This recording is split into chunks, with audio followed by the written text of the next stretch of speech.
গাঁও পঞ্চায়েত মধ্যবর্তী স্থানে যাতে গাঁও পঞ্চায়েত অফিসটা হয় সেটার ব্যাপারে আপনারা বলেছেন। আমি এখানে কবিরদের সঙ্গে আলোচনা করি। দক্ষিণ করিমগঞ্জ সমষ্টির সঙ্গে নতুন সংযুক্ত শিগুয়া গাথা পঞ্চায়েতে দক্ষিণ করিমগঞ্জ উন্নয়ন পরিষদের আয়োজিত সভায় বক্তব্য রাখতে গিয়ে করিমগঞ্জ জেলা মাইনরিটি বোর্ডের চেয়ারম্যান ইকবাল হোসেন বলেন, সমাজের উন্নয়নে তিনি বদ্ধপরিকর। দীর্ঘ কয়েক বছর ধরেই তিনি সমষ্টির উন্নয়নে কাজ চালিয়ে যাচ্ছেন। বিগত 2011 সালে তৃণমূল কংগ্রেসের টিকিটে দক্ষিণ করিমগঞ্জ সমষ্টিতে প্রতিদ্বন্দ্বিতায় ভোটে লড়েছিলেন। সমষ্টি সজাগ ভোটার 24,000 ভোট দিয়ে সম্মানিত করেছিলেন। সেই ভোটারদের প্রতি পূর্ণ শ্রদ্ধা জানিয়ে আজ অবধি সমষ্টির উন্নয়নে আজ অব্যাহত রয়েছেন। আগামী দিনেও সার্বিক স্বার্থে তিনি কাজ চালিয়ে যাবেন। দক্ষিণ করিমগঞ্জ উন্নয়ন পরিষদের সাধারণ সম্পাদক মুজিবুর রহমান জেলা মাইনরিটি বোর্ডের চেয়ারম্যান ইকবাল হোসেনের ভূয়সী প্রশংসা করে বলেন, সমাজের উন্নয়নে কাজ করার জন্য সবসময় ইকবাল হোসেন অগ্রণী ভূমিকা পালন করে থাকেন। এ ধরনের ব্যক্তিকে আগামী বিধানসভা নির্বাচনে দক্ষিণ করিমগঞ্জ সমষ্টিতে নির্বাচিত করলে সার্বিক বিকাশ ঘটবে। আমাকে মাদ্রাসা নিয়ে গেছিলেন সাহায্য করার জন্য, আমি নিজের ব্যক্তিগত সাহায্য করে গেছি। আজকে একটা ছোট বাচ্চার জন্য বলা হয়েছে সাহায্য করেছি।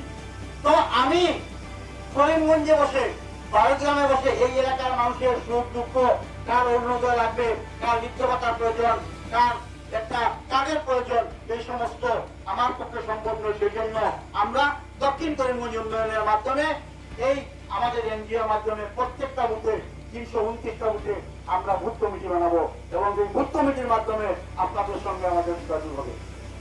কারণ আমি এই এলাকার সঙ্গে নতুন, এই এলাকা অনেকে হয়তো আমাকে চিনেন, অনেকে আমিও চিনি, কিন্তু ব্যক্তিগত সম্পর্ক করতে হলে আপনাদের সঙ্গে যোগাযোগ ব্যবস্থার মাধ্যমে করতে হবে। তাই আমরা যারা আজকে দক্ষিণ করিমগঞ্জ উন্নয়ন পরিষদের কার্যকর্তা যারা আছেন, আমার সিরাজ ভাই আমাদের দক্ষিণ করিমগঞ্জ উন্নয়ন পরিষদের কার্যকর্তা আছেন, আমার চৌধুরী সাহেব আছেন, আজকে মিস্তা, আজকে আমার বন্ধু সহ এখানে ওয়ার্ড মেম্বাররা অনেকেই আছেন যারা আমাদের এনজিওর সঙ্গে যুক্ত। কারণ এই এনজিও কোনো দল নয়, আমাদের এনজিওতে যারা বিজেপি করে, যারা এজিপি করে, যারা কংগ্রেস করে, যারা ইউডিএফ করে, বিভিন্ন দলের রাজনৈতিক লোক আমাদের সঙ্গে যুক্ত হতে পারে। অনেক সরকারি চাকরিজীবী আছেন, অনেক মাস্টার আছেন যারা কোনো দলের সঙ্গে যুক্ত হয়ে কাজ করতে পারেন না, কিন্তু আমাদের এনজিওর সঙ্গে যুক্ত হয়ে ওনারা সামাজিক বিভিন্ন কাজের সঙ্গে আমাদেরকে সহযোগিতা করছেন।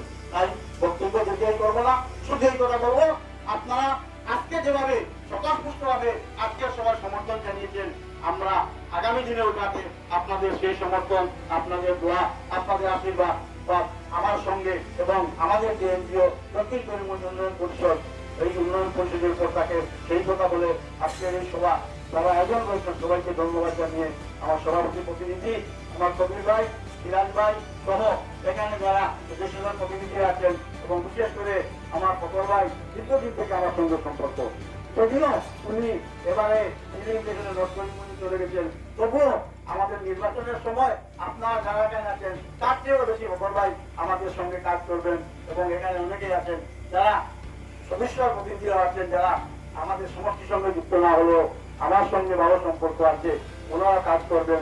এই কথা বলে সবাইকে ধন্যবাদ জানিয়ে আমার উত্তর দিচ্ছি।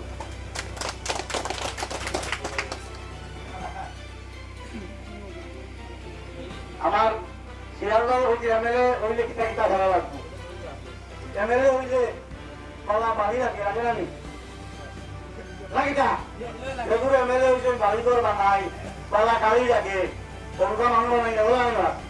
আমিও আমার মালিকরা বাড়ি আছে, নিজাম বাজার আছে, গণমঞ্জ আছে, গুয়াহাটিতে 50 লাখ টাকার গাড়ি লাগানো। আর আমার 2 ছেলে, এক ছেলে এসডিএফ অফিসার আর এক ছেলে ইঞ্জিনিয়ার অফিসার, আমার কিছু লাগতো না। ঠিকাদারি কন্ট্রাক্টারি আমি স্যার আমার কিনা কিছু বলছি, এটা কিছু লাগতো না। আমি যদি এমএলএ হই, আপনারা এমএলএ হইবা, এটা কাজ করবো, সব আপনারা হবার জন্য।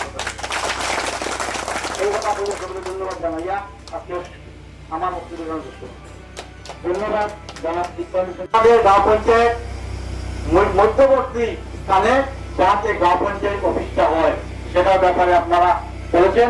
আমি এখানে কবিরদের সঙ্গে আলোচনা করেছি, আমার কিনাল ভাইয়ের সঙ্গে আলোচনা করেছি, সেই দাবিটা আপনাদের 100% পরিপূর্ণ হবে, তাতে খুব সুন্দর। কারণ কবির ভাই অত্যন্ত ভালো মানুষ, সিরাজগঞ্জ অত্যন্ত ভালো মানুষ।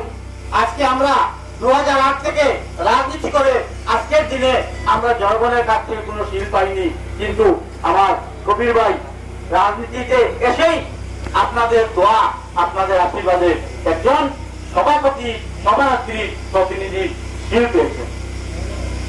তো সেই জন্য আরেকটি কথা বলা হয়েছিল যে বর্তমানে স্থায়ী কোনো পঞ্চায়েত অফিস নেই। এই এলাকার মানুষের পঞ্চায়েতের সার্টিফিকেটের জন্য অনেক অসুবিধা হয়।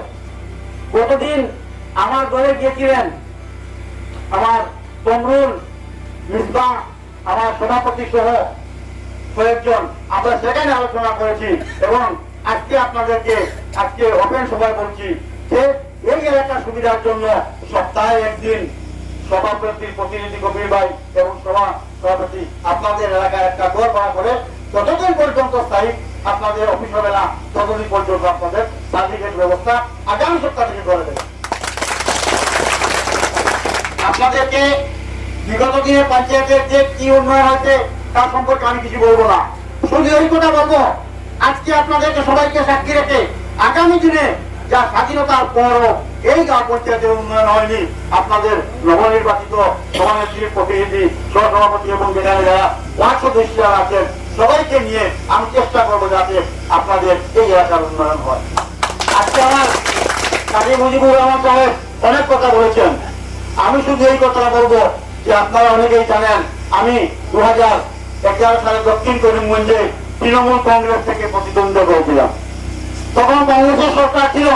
আজকের দিন বিজয় সিদ্দিক আহমেদ সাহেব, উনি কংগ্রেসের সময়ে উনি ছিলেন পার্লামেন্টারি সেক্রেটারি। উনি যখন নির্বাচনে আমার সঙ্গে প্রতিদ্বন্দ্বিতা করেছিলেন তখন ওনার সম্মুখে পিছনে স্পট পাইলট ছিল, উপরে লাল বাতি ছিল।